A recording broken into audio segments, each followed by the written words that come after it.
आज आप लोगों को anointing with the Holy Spirit के ऊपर शिक्षा देना चाहता हूं। आप बहुत सारे लोगों ने सुना anointing oil meeting, anointing water meetings, है ना। आजकल अनॉइंटिंग साल्ट मीटिंग होने लगी, बोलो अनॉइंटिंग हनी मीटिंग ये भी होने लगी। सोचो है, बाइबल में तो ऐसी कोई चीज नहीं लिखी, लेकिन ऐसा हो रहा है। Anointing salt, anointing Honey, anointing water, anointing oil, ऐसी मीटिंग्स हो रही है। ठीक है, ये बात ऐसे नहीं किसी की बुराई के लिए बात कर रहे।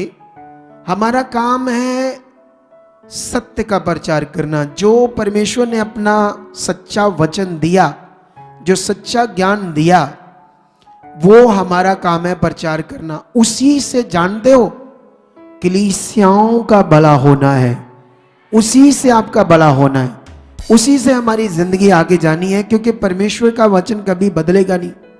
जैसा परमेश्वर ने कहा वैसा, जो परमेश्वर ने कहा वैसे, उसका दूसरा कोई मतलब नहीं है। लेकिन मैं आपको बताना चाहता हूं, आज सबसे पहले अनॉइंटिंग शब्द को ही समझना आपने। एक्चुअली ये अनॉइंटिंग शब्द क्या है, इसका मतलब क्या है। इसका अनॉइंटिंग शब्द का मतलब पंजाबी में मसा ऐसे बोला जाता है, मसा। हिंदी में इसको बोला जाता है अभिषेक। ठीक है, लेकिन एक्चुअली में मसा या अभिषेक शब्द होता क्या है, ये कैसे हमारे जीवन में आएगा, अभिषेक या मसा, या कैसे, ये शब्द का असल मीनिंग क्या है, जानना चाहते हो? अच्छे से बोलो हालेलुया। अच्छे से जानना चाहते हो तो फिर इसको ध्यान से सीखना। ठीक है, आज मैं इसके बारे में सिखाना चाहता हूं, क्योंकि हॉली स्पिरिट ने ही मुझे कहा है। होली शब्द किसके लिए यूज होता है? परमेश्वर के लिए और उसके आत्मा के लिए। ठीक है, हमारे लिए शब्द यूज होता है इंसानों के लिए होलीनेस, पवित्रता में चलना, पवित्रताई में चलना।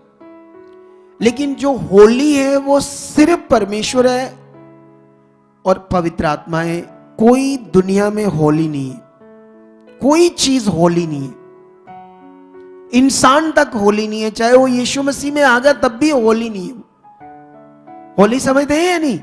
पवित्र। क्योंकि क्या आप पूर्ण पवित्र हो? बताओ मुझे, आप में से कोई पूर्ण पवित्र है? इधर देखो मेरी तरफ, आप लोगों में से कोई पूर्ण पवित्र है? पूरा पूरा? मैं, आप नहीं, कोई भी नहीं। पूरा पवित्र परमेश्वर है, पूरा पवित्र पवित्र आत्मा है या यीशु है। इनके अलावा दुनिया में कोई नहीं है। तो एक तेल कैसे होली हो सकता है? सोचो, कलीसियाओं का नुकसान है ये, नुकसान। अरे हम यीशु मसीह को मानते इसलिए क्योंकि हमारी पापों की क्षमा है उसमें। हमारे जीवन में जो पाप, अभी भी देखो यीशु मसीह में चलने वालों के जीवन से कुछ ना कुछ आगे पीछे होता रहता है, कुछ ना कुछ आगे पीछे होता रहता है, कुछ ना कुछ पाप की चीजें भी होती रहती है। लेकिन एक ही होली है, परमेश्वर, उसका आत्मा और उसका पुत्र, उनके अलावा कोई नहीं। आमेन। सो इसलिए आज क्रिश्चियनिटी में यह समझना जरूरी है अनॉइंटिंग शब्द को।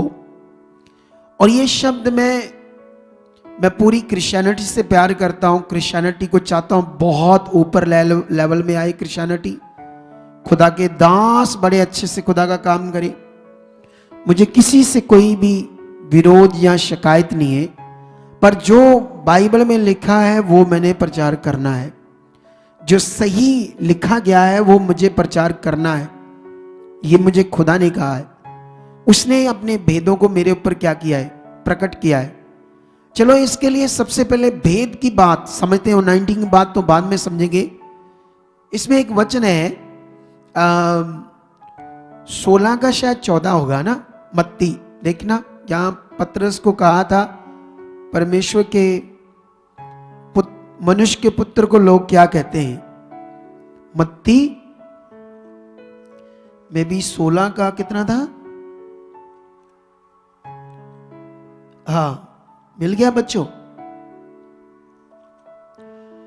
ये 16 का 13 है, 13 से पढ़ो, एक जना पढ़ो जल्दी से, 13 से लेकर पढ़ते जाओ।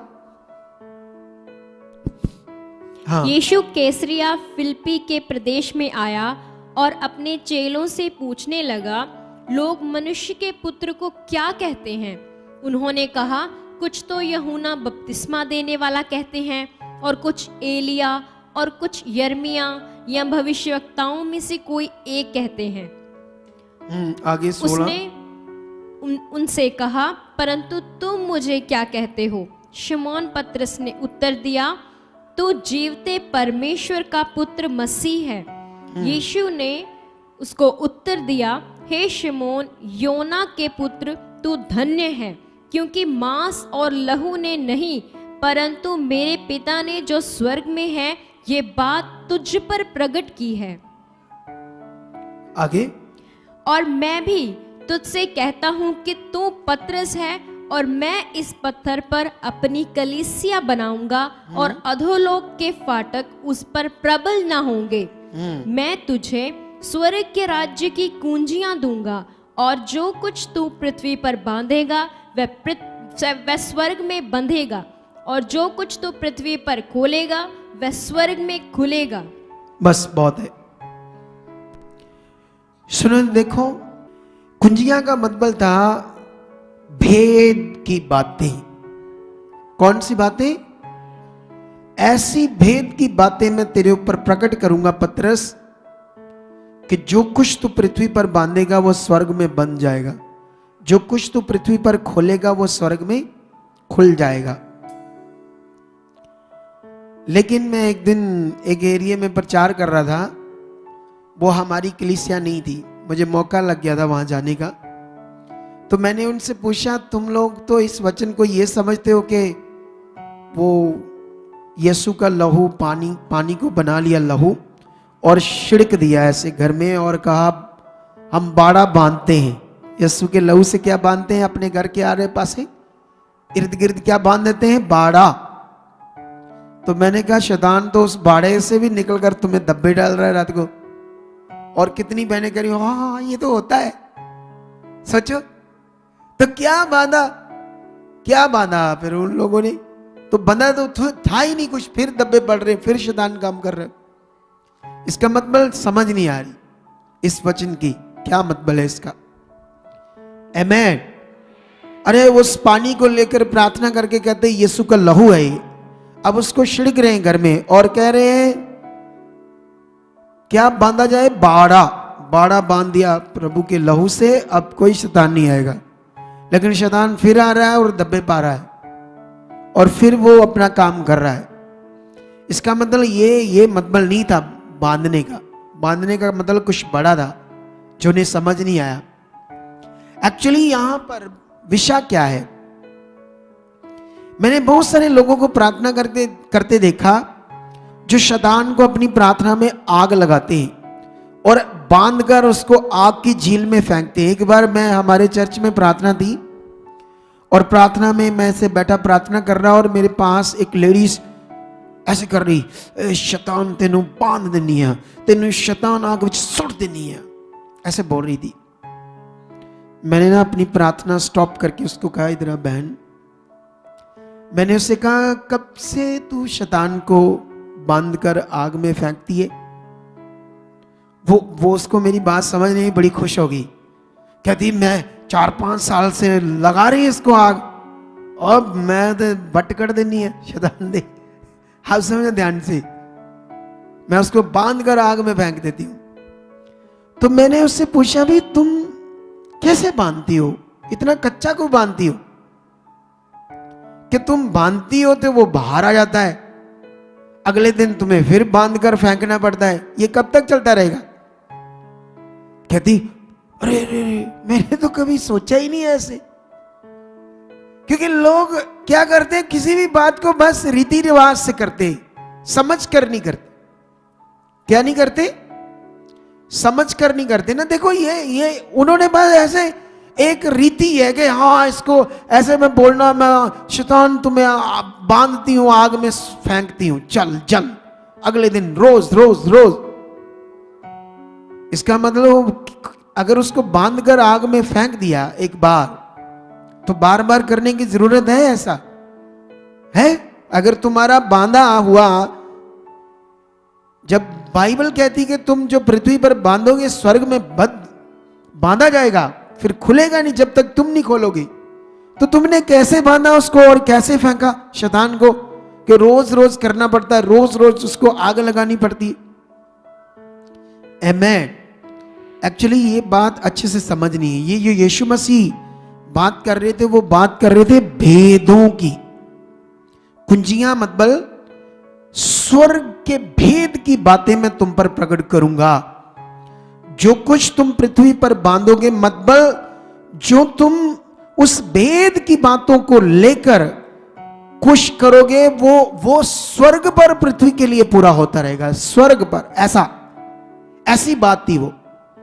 बांधने का मतलब यह था कि जो चीज तुम पृथ्वी पर उस भेद की बातों को लेकर पूरा करोगे या उसे करोगे, तो वो स्वर्ग से पृथ्वी के लिए पूरा होना लगेगा। स्वर्ग से, ये बात कितनों को समझ आ रही है? जैसे हम हीलिंग्स करते हैं, कई चीजें करते हैं, हम पृथ्वी पर ये चीज कर रहे हैं तो स्वर्ग से वो पूरी हो रही है नहीं हो रही? तो ये बात बड़ी थी। अब अगर हम देखते हैं तो प्रेरित पौल के ऊपर कितने स्वर्ग के भेद प्रकट हुए? ज्यादा नहीं हुए, उतने ज्यादा नहीं हुए, लेकिन उतने ज्यादा नहीं हुए जितने चाहिए थे। वाई? सबसे ज्यादा प्रकट हुए प्रेरित पौल के ऊपर। आमेन। अब प्रेरित पौल को, अगर प्रेरित पौल को परमेश्वर ये ना बताता अन्य भाषा क्या है, तो तुम्हें कभी पता नहीं चलना था। क्योंकि किसी नबी को या क्या कहते हैं उसको, पतरस या 12 चेलों ने ये नहीं बताया हमें, ये प्रेरित पौल के द्वारा पता चला। अगर तुम्हें अन्य भाषा के बारे में पता चला तो वो प्रेरित पौल के द्वारा ये भेद की बात समझ आई। अगर तुम्हें पवित्र आत्मा के द्वारा जो दान वरदान है, कितने हैं, कैसे हैं, वो क्या क्या है, ये भी तुम्हें प्रेरित पौल के द्वारा पता चला, पतरस के द्वारा नहीं पता चला। आमेन। तुम्हें व्यवस्था क्या है और अनुग्रह क्या है, पवित्र आत्मा का प्रबंध क्या है, ये भेद की बातें भी तुम्हें प्रेरित पौल के द्वारा पता चली। उसके द्वारा जो परमेश्वर ने वचन दिया। पतरस ने 2 पत्रियां लिखी, प्रेरित पौल ने 14 पत्रियां लिखी। कितनी? 14। उनमें कितनी कितनी भेद की बातें हमारे सीखने और समझने के लिए। आमेन। अब आपको समझ आया कि भेद की बातों का मतलब क्या है? ये था। तो ऐसे ही मैं आज आप लोगों को अनॉइंटिंग के बारे में जो परमेश्वर ने मेरे ऊपर प्रकट किया था, इस बात को आप जानते हो, मैं जो परमेश्वर सही कहता हूं उसे करता हूं। मुझे किसी को कॉपी करने की जरूरत नहीं है। मुझे अगर कॉपी करनी है तो सिर्फ यीशु मसीह को करनी है, उसके जीवन को करनी है। ये बात याद रख लो। मुझे कॉपी करनी है तो सिर्फ यीशु मसीह को, उसके जीवन को करनी है, या जो सिद्ध वचन कहता है मुझे बस वो करना है। आमेन। आप जानते हो, अगर यहां पर मैं रीति रिवाज खड़ा कर दूं तो ज्यादा लोग आएंगे। सच्ची कहानी नहीं है, कल से शुरू कर देते हैं ऐसी चीजें, रीति रिवाज, ज्यादा लोग आएंगे, उसमें लगे रहेंगे, भला हो या ना हो। लेकिन याद रखो, जब हम सच्ची चीज करते हैं, सही चीज, तो शैतान लोगों का मन खराब करता है। वो सत्य से, खरी चीज से लोगों का मन खराब करके उन्हें क्या करता है? उस चीज से दूर करता है।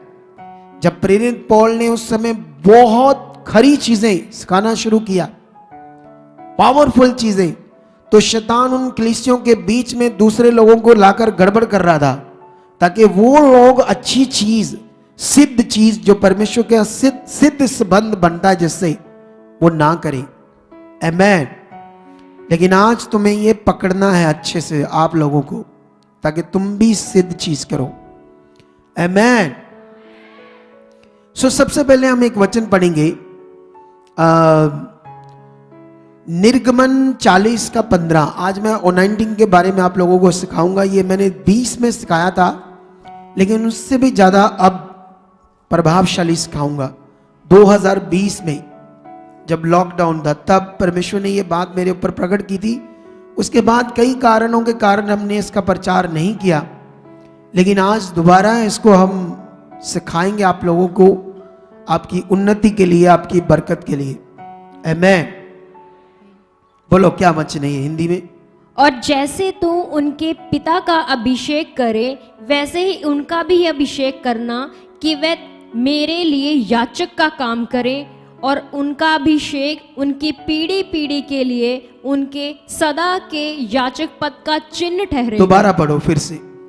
और जैसे तू उनके पिता का अभिषेक करे, वैसे ही उनका भी अभिषेक करना, कि वे मेरे लिए याचक का काम करें, और उनका अभिषेक उनकी पीढ़ी पीढ़ी के लिए उनके सदा के याचक पद का चिन्ह ठहरेगा। हाँ, अब देखो वहां निकालो एक इसको हिब्रू भाषा की बाइबल में लेकर आओ सामने। इस वचन को इंग्लिश में और हिब्रू में लेकर आओ। ये देखो, ये एक वो स्टडी बाइबल है जिसको कहते हैं स्ट्रॉन्ग बाइबल। मोस्टली जो हाई प्रीचर होते हैं इस बाइबल को वो यूज करते हैं। जो हाई लेवल के प्रचारक होते हैं वो इस बाइबल को क्या करते हैं? यूज करते हैं, क्योंकि ये हिब्रू और ग्रीक के मीनिंग है। ठीक है, ये जितने भी शब्द लिखे हैं उसका एक्सप्लेनेशंस और अच्छे से बताया होगा। ये देखो इंग्लिश में क्या लिखा, एंड thou shalt anoint, ये शब्द आ गया ना, अभिषेक। anoint मतलब वही अभिषेक। इसको परमेश्वर निर्गमन की बुक में जो इंग्लिश में पढ़ते हैं, and thou shalt anoint them as thy, अगर इसको दूसरी भाषा में पढ़ोगे तो यहां तो लिखा didst, ठीक है, लेकिन just anoint ऐसे पढ़ सकते आप, their father, that they may minister unto me in the priest office, for their anointing shall surely be an everlasting priesthood throughout their generations, ऐसे लिखा है।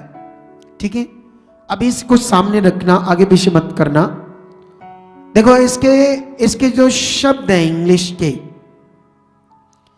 वापस जाओ, वापस अभी छोड़ दो, मुझे लेकर आओ, मुझे लेकर आओ। सुनो तो देखो, हिंदी में जब हमने पढ़ा तो मूसा को परमेश्वर ने कुछ कहा, मूसा को अभिषेक के बारे में। सबसे पहले ये शब्द अभिषेक यहीं से स्टार्ट होता है, निर्गमन की बुक से, वहां से ही ये शब्द स्टार्ट होता है। और परमेश्वर ने उसे कहा, तू हारून को, अपने भाई को और उसके बेटों को क्या करना है? अभिषेक करना है। जो अभिषेक करना है, उस शब्द को इंग्लिश ट्रांसलेटर ने ओनाइंट लिखा दोनों जगह पर। पिता को भी और पुत्रों को भी जब अभिषेक करना था ओनाइंट लिखा, लेकिन आगे जाकर उसी शब्द को ओनाइंटिंग लिखा। आप जानते हो ना, जब कोई काम कंटिन्यू होता है तो उसमें इंग शब्द लग जाता है। क्या लग जाता है? जब आप इंग्लिश पढ़ते हो, इंग्लिश सीखते हो, तो उसमें सेंटेंस आते हैं, टेंस आते हैं, तो वहां पर आपको ये सिखाया जाता है कॉन्टिन्यू टेंस। कॉन्टिन्यू टेंस में प्रेजेंट कॉन्टिन्यू टेंस, उसमें ये इंग शब्द आ जाता है कि जो कॉन्टिन्यू काम होना शुरू हो जाता है उसको शब्द क्या लग जाता है? इंग। कितनों को समझ आ रही है? नहीं, जो पढ़े उनको तो आ जाएगी, लेकिन आप भी ध्यान देना, आपको भी आ जाएगी, ठीक है। लेकिन याद रखो यहां पर ओनाइंट शब्द में दो जगह ओनाइंट पिता पुत्रों के लिए यूज हुआ, लेकिन जब परमेश्वर ने उनके लिए कहा अब ये आपकी पीढ़ी दर पीढ़ी ये अभिषेक ओनाइंटिंग, ये अभिषेक बना रहेगा, ऐसे कहा ना, अभिषेक बना रहेगा, ठीक है। वापस जाओ, वहां पर हम चेक करते हैं इस शब्द को क्या लिखा है। ऊपर वाला एक शब्द है 4886, उसे क्लिक करो, क्या निकलता है, झूम करो, आगे करो, झूम। झूम का ऑप्शन है या नहीं आपके पास है? नीचे करो, थोड़ा सा नीचे करो, हाँ और नीचे करो, और हाँ अब झूम करो। ये देखो उस शब्द को ओनाइंट को हमने हिब्रू में चेक किया। हिब्रू में इसको बोलते हैं माशक। कौन सा शब्द है ये? माशक शब्द।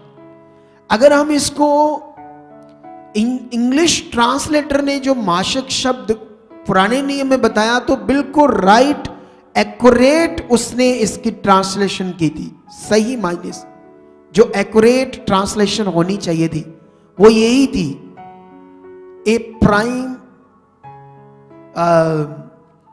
टू रब विद ऑयल, ये वाली, ठीक है।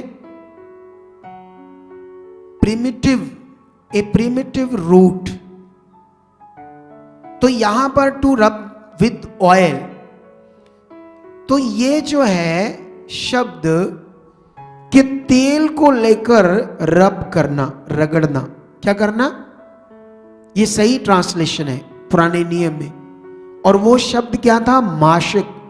माशिक शब्द का मतलब था एक मनुष्य के ऊपर तेल लगाकर उसको क्या करना? अभिषेक। आमेन, ठीक है। जब वो अभिषेक हो गया तो अब उसको क्या कह रहे हैं? ओनाइंटिंग। ये अब सदा के लिए क्या है? ओनाइंटिंग। ये ऐसे हो गया है, इसके लिए काम सदा के लिए हो गया है, इसको मानो, इसको मानो, लगातार मानो, तब शब्द बन गया ओनाइंट से ओनाइंटिंग। लेकिन इसको आपने समझना है। अच्छा, पुराने नियम में परमेश्वर ने तेल के द्वारा एक इंसान के ऊपर तेल लगाकर उसको खास किसी काम के लिए नियुक्त कर दिया। वैसे ओनाइंट शब्द का अर्थ है नियुक्त करना, नियुक्त करना, अपॉइंट करना, किसी काम के लिए निर्धारित करना, किसी काम के लिए उसे नियुक्त करना, इसका अर्थ ये है। तो परमेश्वर ने तेल लगाकर याजक के काम के लिए पुराने नियम में, या राजे को जब राजा बनाना था तभी उसके ऊपर तेल लगाकर उसको क्या किया? अभिषेक किया, ओनाइंट किया। और उसके बाद जब वो अभिषेक हो गया तो अब वो ओनाइंटिंग है, वो ओनाइंटिंग शब्द उसके लिए हो गया कॉन्टिन्यू। इसका अभिषेक, ये इस काम के लिए जो अभिषेक किया गया ये अब कॉन्टिन्यू है, ऐसा अर्थ है इसका। आमेन। कितनों को समझ आ रहा है? थोड़ा जो आम बुद्धि वाले हैं उनको थोड़ा समझ कम आएगा, क्योंकि जिनको कोई मतलब नहीं है परमेश्वर की महानता से, खास बातों से, वो बस सिंपली जीवन, छोटा जीवन, बस कुछ भी कर दो, भाई कर दो, ये कर दो जी, सारा को ठीक ठीक है, ऐसा कर दे लो। तुम्हें खास बनना है या सारा को ठीक ठीक है ऐसा करना है? खास बनना है ना। तो मैं इसको और सिंपल करके बताने की कोशिश करता हूं। पुराने नियम में परमेश्वर ने तेल के द्वारा नियुक्तिकरण किया एक मनुष्य का याजक के काम के लिए या राजा बनाने के लिए। और मैं ये पूछना चाहता हूं आप लोगों से, जब एक बार तेल लगाकर याजक बनाया या राजा बनाया, वो हर हफ्ते में उसको तेल लगाते थे? हर हफ्ते बाद, 15 दिन बाद, 1 महीने या 1 साल बाद, या कैसे? एक ही बार। पढ़कर देखो, एक ही बार उस पर तेल लगाकर उसको अभिषेक किया जाता था, याजक काम के लिए या राजा के काम के लिए। तो एक्चुअली इस शब्द का मेन अर्थ है नियुक्त करना। किसी काम के लिए क्या करना? नियुक्त करना, नियुक्त करना, अपॉइंट करना। समझ आया ये नहीं आया? आमेन। क्योंकि जब अगर तुम्हें ये समझ नहीं आया अभिषेक anointing, तुम हो सकता है इसको किसी दूसरे तरीके से अपने जीवन में लेने की कोशिश करो और वो आएगा नहीं, उसका मतलब तो पूरा नहीं होगा अगर आपको अच्छे से समझ नहीं है तो। आमेन। कितनों को बात समझ आए? आप जानते हो यशाया का एक वचन है, अभिषेक के कारण तेरा जुआ तोड़ दिया जाएगा। ये बड़ा मोस्टली इंपॉर्टेंट है और कलीसिया के अंदर ऐसे बड़ा ये फेमस वचन है कि हाँ अभिषेक के कारण तेरा जुआ तोड़ दिया जाएगा। तो वो लोग ऐसे इसीलिए मांगते हैं अभिषेक, परमेश्वर अभिषेक दे, अभिषेक दे, अभिषेक के कारण तेरा जुआ तोड़ दिया जाएगा, ऐसा करके मांगते हैं। लेकिन हम इसको भी पढ़ते हैं, क्या लिखा है हिंदी में 10:27 आप लोगों के लिए, ताकि हम अच्छे से आज anointing शब्द को सीखकर अपनी anointing में रह सके। आमेन, हालेलुया। मैं कोशिश करता हूं जल्दी जल्दी इसको समझाने की। पढ़ो। उस समय ऐसा होगा कि उसका बोझ तेरे कंधे पर से और उसका जुआ तेरी गर्दन पर से उठा लिया जाएगा और अभिषेक के कारण वह जुआ तोड़ डाला जाएगा। आमेन। ध्यान दो आप लोग अब सारे ये वचन। अच्छा, इस वचन को भी हिब्रू की बाइबल में देखते हैं क्या लिखा। ये देखो क्या लिखा, and it shall come to pass in that day that his burden shall be taken away from off their shoulder and his yoke from off their neck, and the yoke shall be destroyed because of the anointing। समझ आ गया? ये वही वचन है। अच्छा, इस anointing जो यहां पर लिखा है इसको क्लिक करो। क्या शब्द है? झूम करो इसे। ये शब्द को झूम करो, झूम। ये देखो, अब इस शब्द को इंग्लिश ट्रांसलेटर ने शैमन, ये शब्द क्या है? शैमन। हालेलुया। वहां का कौन सा शब्द था? माशक। ये शब्द कौन सा है? जैसे मैं बोलूं चंद्रमा और सूरज, एक ही बात है ना? बोलो, है? एक ही बात नहीं है? हालेलुया। अच्छा, अगर मैं चंद्रमा और सूरज बोलता हूं, मैं कहता हूं एक ही बात है, दोनों एक ही है, वो गोल गोल है, एक ही जैसे ही है। ले, फर्क क्या है? एक ही जैसे। आमेन। तो मतलब यहां पर वो दो अलग अलग शब्द हैं, उनके फंक्शन भी अलग अलग है। यहां पर भी हमारे लिए दो शब्द हैं, एक माशिक है और दूसरा शैमन। नीचे निकालो शैमन के बारे में क्या लिखा है। और जूम करो थोड़ा सा। पहले तो उसको लिखा इंग्लिश ट्रांसलेटर ने ग्रीस मतलब कोई लिक्विड चीज, especially liquid as from the olive often perfumed figuratively. ये शब्द उसने लास्ट में कह दिया फिगुरेटिवली, लेकिन एक ये शब्द है रिचनेस anointing। अच्छा, यहां पर इंग्लिश ट्रांसलेटर को बहुत सारी स्टडी करने के बाद नहीं समझ आया कि ये शैमन शब्द क्या था, जिसे मनुष्यों का जुआ तोड़ दिया जाएगा। शायद उसने इस पर प्रार्थना नहीं की या बहुत ध्यान देकर इस शब्द को नहीं लिखा, क्योंकि मनुष्य है ना, मनुष्य अपनी समझ से कुछ भी कर सकता है। मैं भी कर सकता हूं, आप भी कर सकते, गलत भी कर सकते, सही भी कर सकते। ऐसा है या नहीं? बोलो, है ना? लेकिन पवित्र आत्मा इसलिए तुम्हें पूरी बातें बताएगा, तुम्हें अच्छे से सिखाएगा बाइबल के बारे में भी। पवित्र आत्मा का यह बड़ा विषय है। ध्यान दो थोड़ा सा। मैं जानता हूं इसको सीखने में ये स्टडी की टाइप है, तो इसलिए आप लोग इतना वो जो नॉर्मली सीखने वाले लोग, वो उनका इतना मन बन नहीं रहा है इसमें, क्योंकि उनके लिए ये बातें थोड़ी सी अंदर डीपली टाइप बन रही है। लेकिन ये बड़ा फल की बात है, ठीक है। क्योंकि ये मैं क्यों इतना बता रहा हूं, क्योंकि ऑनलाइन जो लोग हैं जिनका दुष्ट मन खराब करेगा, मन खराब ना हो इस शिक्षा से, ताकि मैं प्रूफ डाल रहा हूं इसमें बाइबल की कुछ ऐसी बातें, ठीक है।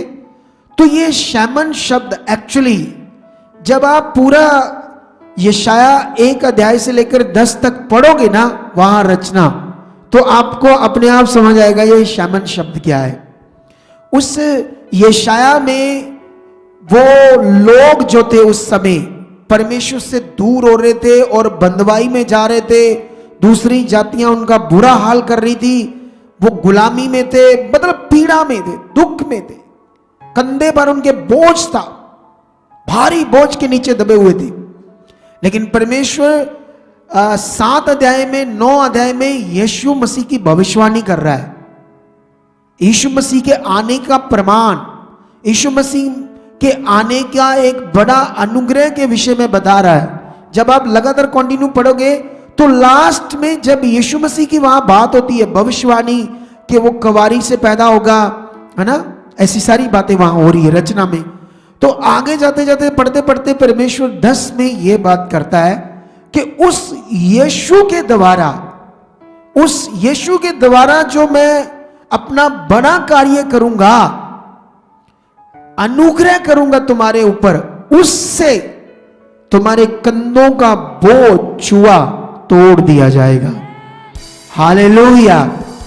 ठीक है, अगर ट्रांसलेटर ने उसको लिक्विड फॉर्म में ही लिख दिया, लेकिन बात हम रचना से भी पढ़कर सीख सकते हैं। जरूरी नहीं है कि इंग्लिश ट्रांसलेटर की बात को आप मान लो, आपको रचना पढ़नी पड़ेगी। पूरा जब बाइबल पढ़ोगे वहां पर 1 अध्याय से लेकर 10 अध्याय तक, तो आप रचना पढ़ते पढ़ते अच्छा आपको समझ आएगी वो लोगों के साथ क्या घट रहा था, क्या वो कर रहे थे। और परमेश्वर यीशु मसीह की बात यशाया के द्वारा कर रहा है आने की। 7 अध्याय में 9 अध्याय में पढ़कर देख लेना आप, 7 अध्याय 9 अध्याय आपको समझ आ जाएगी।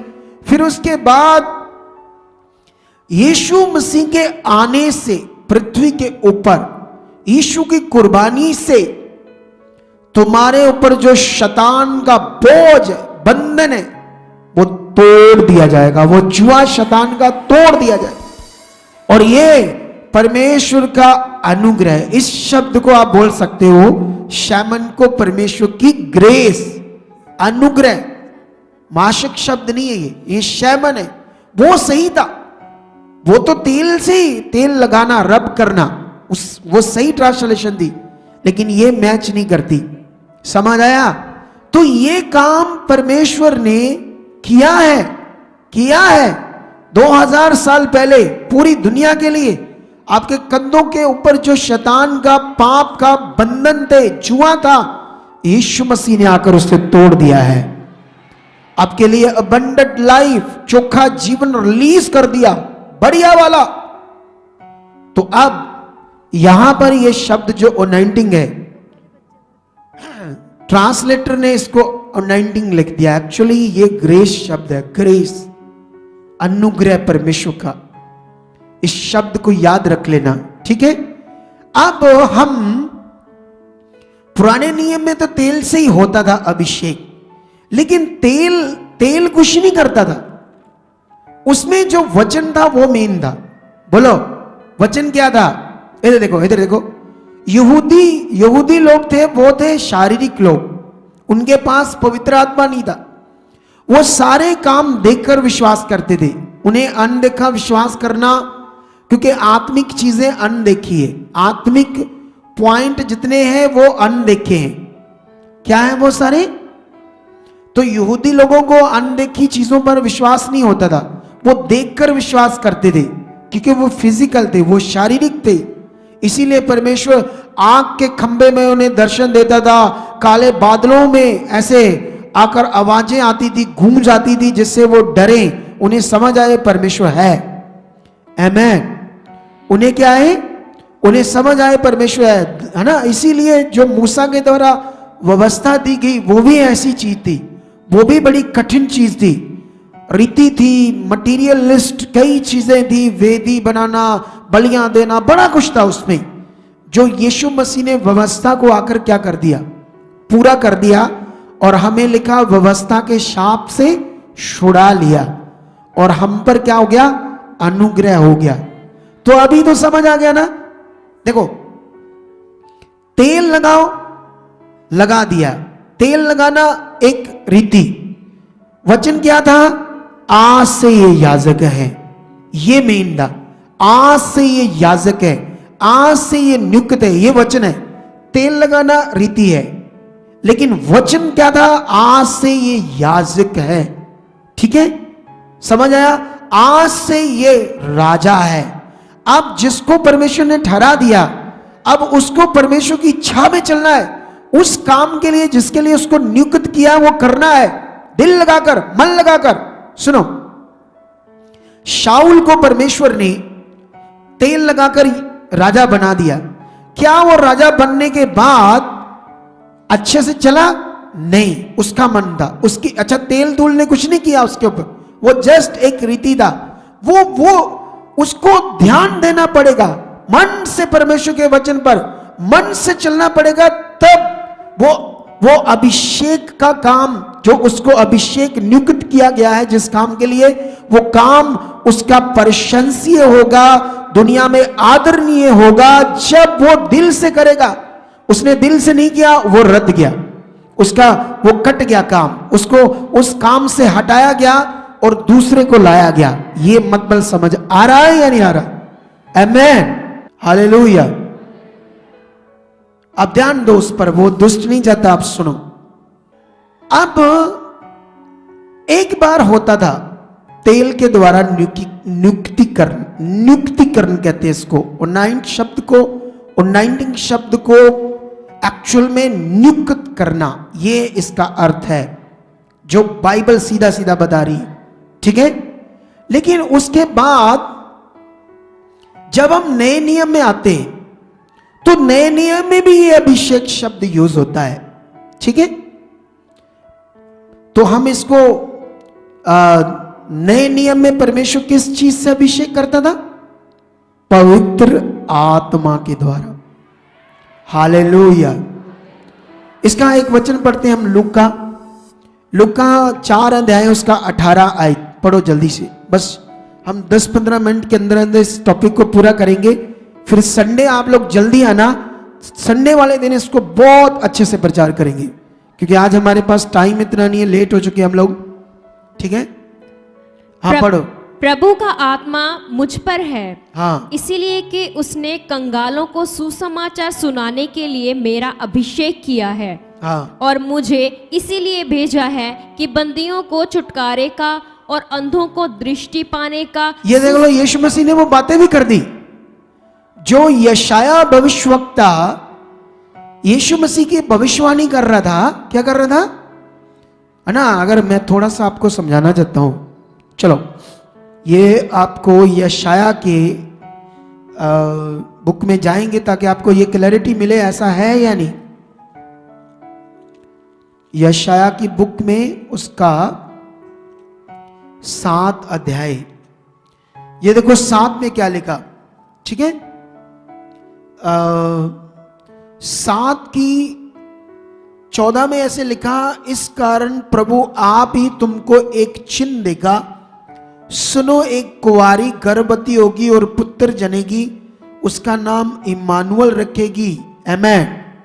ये देखो यहां पर यीशु मसीह के आने की बात हो रही है। यीशु मसीह के आने से 700 साल पहले ये यशाया भविष्यवक्ता उसकी बातें कर रहा है। ठीक है, उसके बाद जब 9 में पढ़ोगे, 9 में, तो 9 में भी ये सारा लिखा हुआ है, लेकिन हम 6 से पढ़ेंगे। क्योंकि हमारे लिए एक बालक उत्पन्न हुआ, हमें एक पुत्र दिया गया और प्रभुता उसके कांधे पर होगी, उसका नाम अद्भुत युक्ति करने वाला, पराक्रमी परमेश्वर, अनंत काल का पिता, शांति का राजकुमार रखा जाएगा। उसकी प्रभुता स्वर्धा बढ़ती रहेगी और उसकी शांति का अंत ना होगा, इसलिए वह उसको दाऊद की राजगद्दी पर इस समय से लेकर स्वर्धा के लिए न्याय और धर्म के द्वारा स्थिर, है ना। तो यहां पर यीशु की बातें हो रही है नहीं हो रही? हो रही है ना। तो तुम पढ़ते जाओगे, तुम्हें समझ आएगा वहां वाक्य क्या था, विषय क्या था। जब यशाया ने ये वचन बोला, कौन सा, कि तेरे कंधों में पर जो जुआ है वो अभिषेक के कारण तोड़ दिया जाएगा। उस शब्द को यो यशाया ने यूज किया था, वो शैमन शब्द था, शैमन, यशाया ने ये शब्द यूज किया था। लेकिन उसकी ट्रांसलेशन जो हुई इस दुनिया में वो सेम कर दी, जैसे पुराने नियम में तेल के द्वारा दी, लेकिन एक्चुअली रचना कुछ और कह रही है। इसका मतलब हमने पढ़ लिया। लेकिन यीशु मसीह ने भी क्या कहा, उसी अभिषेक के बारे में जो यशाया बात कर रहा है, जिससे तुम्हारा जुआ तोड़ दिया जाएगा, तुम्हारे बंधन तोड़ दिए जाएंगे। हाँ, पढ़ो दोबारा। प्रभु का आत्मा मुझ पर है, इसीलिए कि उसने कंगालों को सुसमाचार सुनाने के लिए मेरा अभिषेक किया है। हाँ, और मुझे इसीलिए भेजा है कि बंदियों को छुटकारे का और अंधों को दृष्टि पाने का सुसमाचार प्रचार तो कर। यहां पर क्लैरिटी मिल गई ना। यीशु मसीह ने कहा मेरे ऊपर पवित्र आत्मा है, प्रभु का आत्मा, उससे मेरा क्या हुआ है, अभिषेक हुआ है, ताकि मैं बंदियों को, अंधों को, कुचले हुओं को, परेशान लोगों को छुड़ाऊं, उन्हें जीवन दूं। तो ये काम यीशु मसीह ने खुद भी अपने जीवन से किया और परमानेंट इसको करने के लिए उसने अपनी कुर्बानी दी, और उसकी कुर्बानी के द्वारा हमारे लिए टोटल अच्छे तरीके से वो छुटकारा लागू हो गया है। आमेन, हालेलुया। अब इस बात में आपका विश्वास कितना है, इस बात में आपका मन पक्का कितना है? अगर है तो हो जाएगा छुटकारा, क्लैरिटी नजर आएगी। अगर आपका इस बात में दिल ही नहीं है, मन ही नहीं, अच्छे से ध्यान ही नहीं है कि परमेश्वर ने हमारे लिए क्या किया है, कितना बड़ा अनुग्रह किया है। यीशु मसीह की कुर्बानी पूरे जगत के लिए अनुग्रह है, छुटकारा है, जीवन है, ये पूरा किया था। अभिषेक शब्द का मतलब था नियुक्त। यीशु ने कहा मुझे नियुक्त किया है, ठहराया है इस काम के लिए, आत्मा के द्वारा अभिषेक करके, तेल से नहीं। यीशु मसीह का अभिषेक तेल से नहीं हुआ था।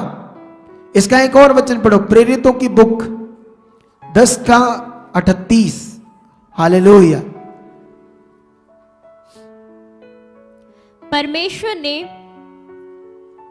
परमेश्वर ने किस रीति से यीशु नासरी को पवित्र आत्मा और सामर्थ से अभिषेक किया। वह भलाई करता और सबको जो शैतान के सताए हुए थे अच्छा करता फिरा, क्योंकि परमेश्वर उसके साथ था। तो क्लैरिटी मिल रही है नहीं मिल रही है? आप लोग बोलो, मिल रही है ना? इस वचन को लोग सुनेंगे नहीं, बहुत कम सुनेंगे, क्योंकि इतना क्लैरिटी तो मैंने दे दी साफ साफ। लेकिन जितने लोग इसको पकड़ेंगे, क्योंकि ये परमेश्वर का वचन है, मेरा नहीं है, जैसे यहां लिखा गया है सही सही, बोलो। तो कहने का मतलब यहां क्लैरिटी है, सीधी क्लैरिटी। यहां पर फिर लिख दिया यीशु का अभिषेक पवित्र आत्मा और सामर्थ्य से हुआ। अब नए नियम में परमेश्वर अपने आत्मा के द्वारा क्या करता है? हमें अभिषेक करता है। अभिषेक मतलब नियुक्त करता है।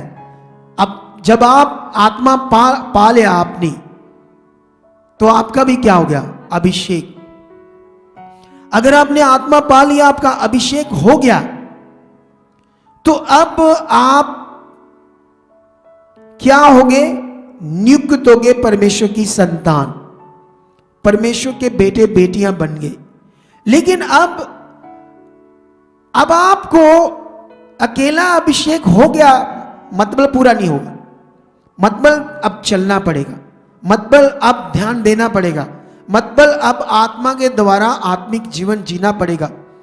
आत्मा के द्वारा जब आप चीजें करोगे, तब तुम्हें समझ आएगा कि मैं कौन हूं मसीह में। आमेन।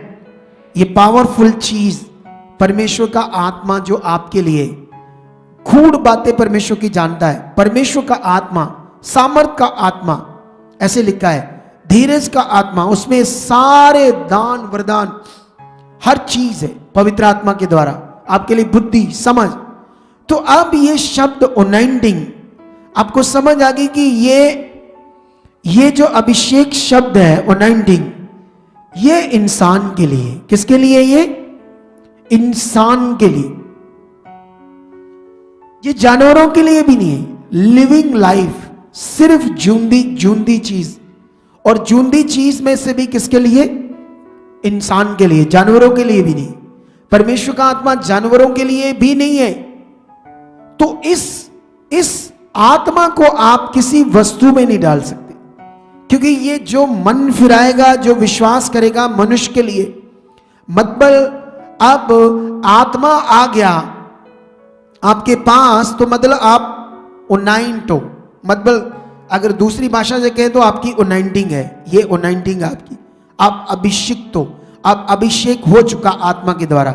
लेकिन जिस चीज को हम लोग कहते हैं अभिषेक मांगते हैं या अभिषेक आपके ऊपर आए, ऐसा कहा जाता है, लेकिन ये बात ना मांगने से पूरी होती है।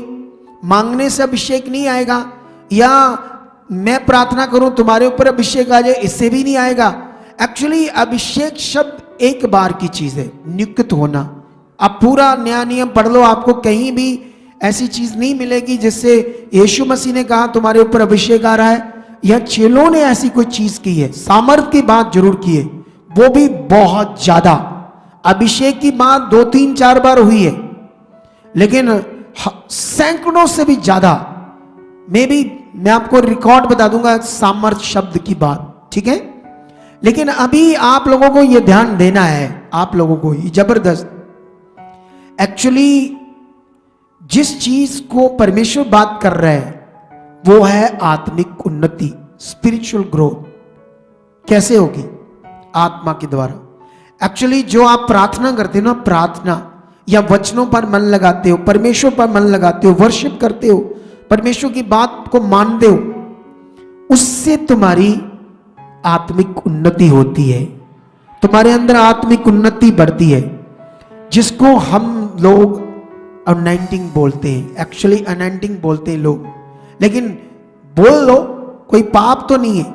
बहुत सारी प्रार्थना लोग करते हैं, बहुत सारा विश्वास करते हैं, तो जिससे बड़े बड़े काम हो रहे पूरी क्रिश्चियनिटी में, लेकिन उस बड़े कामों को अनॉइंटिंग शब्द कहा जा रहा है, लेकिन एक्चुअली वो विश्वास से और आत्मिक उन्नति से होते हैं। तो ये सही चीज बाइबल में दी गई है, जो मैं चाहता था आप लोग अच्छे से समझ सको, क्योंकि अगर आप लोग समझे नहीं तो तुम सोचो शायद ये तेल जो है, ये इसमें अभिषेक है, उसको अपने ऊपर लगाते रहो कि इससे मेरा अभिषेक बढ़ जाएगा, तो नहीं बढ़ेगा उससे। बोलो, किसी मटीरियलिस्ट चीज जिसको मैं बोलूं कि ये अभिषेक है, इसमें अभिषेक है, इसे यूज करो, तुम लगाओ इसको विश्वास से, तुम अभिषेक से भर जाओगे, तो तुम्हारा नुकसान होगा, उससे कुछ नहीं होगा, सच्ची नहीं होगा। क्योंकि अगर आपने अपने अंदर आत्मिक उन्नति करनी है तो प्रेम में बढ़ो, पवित्र आत्मा के द्वारा चलो, परमेश्वर की आज्ञाओं को मानो, विश्वास में बढ़ो, वर्शिप करो, परमेश्वर संगति में लगातार रहो, लोगों की गवाहियां सुनो, ध्यान दो परमेश्वर की बात। इससे तुम्हारे अंदर सामर्थ्य बढ़ेगी, आत्मिक उन्नति बढ़ेगी, आपका विश्वास बढ़ेगा, इससे होने सारे काम। समझ आई या नहीं आई सबको? ये पावरफुल है, लेकिन इसको मानेंगे सिर्फ दिल वाले। कौन लोग? जो सच्ची दिल से परमेश्वर को प्यार करने वाले, क्योंकि इस वचन को वही लोग मान सकते हैं। बहुत सारे नहीं मानेंगे मेरी इस बात को, परमेश्वर की इस बात को, क्योंकि जो भेद खुदावंद ने मुझ पर प्रकट किया है इस बात का, मुझे लोगों को सिखाना है, क्योंकि मैं लोगों को देख रहा हूं परेशान दुखी हालातों में है, ये रीति रिवाज करके रीति रिवाज की चीजें, लेकिन वो आगे नहीं बढ़ रहे।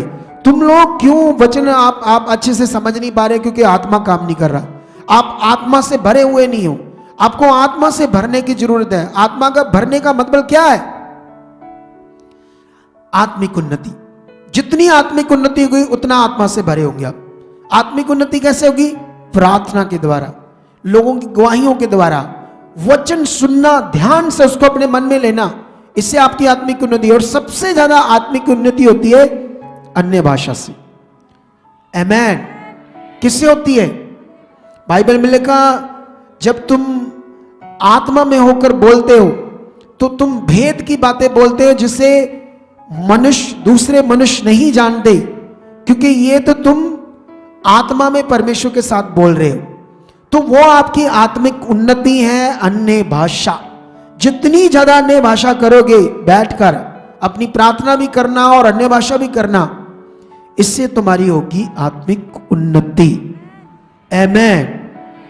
अब अगला चैप्टर में हम क्लैरिटी देंगे अगले संडे में कि परमेश्वर जिसको आत्मिक उन्नति, जिसको हम अनॉइंटिंग बोलते हैं, उसको परमेश्वर और डिटेल से क्या बात करता है और ये कैसे होनी है। और मैं आज शॉर्ट में तुम्हें बताया, लेकिन मैं तुम्हें वचन से अच्छे से बताऊंगा, अच्छे से। अगर हम इस वचन को देखें, जो लूका 18 था हिब्रू की बाइबल में, हाँ ये देखो क्या लिखा है, the spirit of the Lord upon me because he hath anointed me. इतना बहुत है, ठीक है। वो कहता प्रभु का आत्मा मुझ पर है, प्रभु का आत्मा, और उसने मुझे अपने आत्मा से क्या कर दिया, अभिषेक कर दिया है, ठीक है।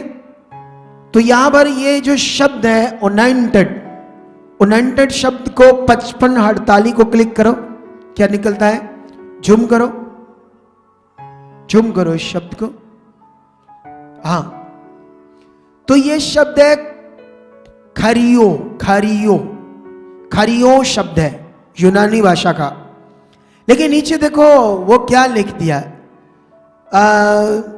Throw the idea of the contact to smear और रब विद ऑयल। देखो ये इंग्लिश ट्रांसलेटर क्या लिख रहा है, जब ये आत्मा से अभिषेक हुआ था, इसको टू रब वो ऑयल कैसे लिख सकते हैं आप लोग, आप बताओ मुझे, लिख सकते हो?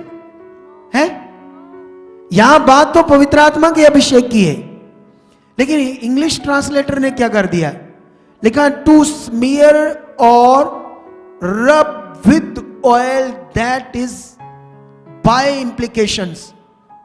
देख लो, उसको अप्लाई करने से, तेल को तुम्हारा लगाने से क्या हुआ, अभिषेक। लेकिन मुझे ये बताओ, आप आत्मा को ऑयल के साथ कैसे जोड़ सकते हो, आप बताओ। यहां पर थोड़ा सा ट्रांसलेशन ने अपनी तरीके से बात कर दी, इसीलिए बहुत सारे लोगों को ये समझ नहीं आ रहा इसका मतलब क्या है। लेकिन तुम्हें दमदार जीना है इस बात में, सच्ची बात में, और इसको लाखों लोगों तक हमने लेकर जाना है, करोड़ों लोगों तक। आमेन, हालेलुया। मेरा आत्मा का अभिषेक, तुम्हारा आत्मा का अभिषेक, हम प्रैक्टिकल करके, आत्मिक उन्नति करके पूरी दुनिया को दिखाएंगे। क्या रेडी हो? क्या रेडी हो? तुम इस दुनिया को दिखाना चाहते हो कि एक्चुअली जो मेरा अभिषेक हुआ आत्मा के द्वारा वो क्या है। अनॉइंटिंग शब्द का ओरिजिनली जो मीनिंग है, अब आपको क्या करना है, आपको रोज अंगीकार करना है, मुझ में आत्मा है, वो आत्मा मेरा सहायक है, मुझे यूज कर रहा है, मुझे चला रहा है। मेरे मन में कोई भी काम हो, हर जगह पवित्र आत्मा आप कीजिए काम मेरे अंदर। ये पक्का सेट कर लो अपना माइंड, फिर आप दुनिया को दिखाओगे कि मैं आत्मा से अभिषिक्त हूं, आत्मा से अभिषिक्त हूं। हालेलुया। तुम्हें यह सेट करना अपने अंदर अच्छे से, कंटिन्यू कन्फेस करना है, मुझे परमेश्वर ने अपने आत्मा से अभिषेक किया है, वो आत्मा मुझ में है, वो मेरा सहायक है, मेरे मन में काम करने के लिए है, ताकि मैं कोई शरीर की बात, शरीर की चीज ना करूं, मैं आत्मिक चीज करूं। पवित्र आत्मा काम कीजिए, पवित्र आत्मा मुझ में काम। आप पक्का हर जगह कोई भी काम है, सबसे पहले इसको प्रैक्टिकल करते रहना। अब जब ये करने लगोगे, फिर पवित्र आत्मा आपके अंदर काम करेगा बड़ा अच्छे से। देखो, ये 3 साल पहले प्रभु में आया, तब से लेकर प्रभु की इच्छा में चल रहा है, क्योंकि आत्मा काम कर रहा है। अगर इसने जानबूझकर गलती की या जानबूझकर कुछ ऐसा किया, तो फिर ये इसने आत्मा को शोकित कर दिया और दुष्ट को खुश कर दिया, और दुष्ट को मौका दे दिया, आजा। कई लोग ऐसा ही करते हैं।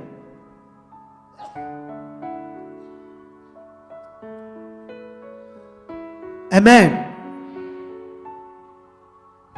कई लोग बार बार गलत करते हैं, गलत चीज करते हैं, बार बार आत्मा को शोकित कर देते हैं। जब आत्मा शोकित हो जाता है वो काम नहीं करता,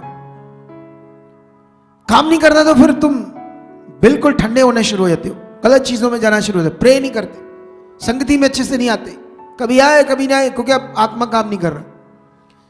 लेकिन उसको काम करने दो, तभी तुम्हें स्वर्गीय जीवन समझ आएगा, तभी तुम्हें असली जीवन का महत्व समझ आएगा। यह होता रहता है क्रिश्चियनिटी में, लोग लगातार कुछ ना कुछ ऐसी चीजें करते हैं जिससे आत्मा क्या हो जाता है, शोकित हो जाता है। लेकिन आज से उसको मौका नहीं देना। इसने मौका नहीं दिया, ये पीछे नहीं गया, ये आगे बढ़ता गया, आगे बढ़ता गया। आमेन।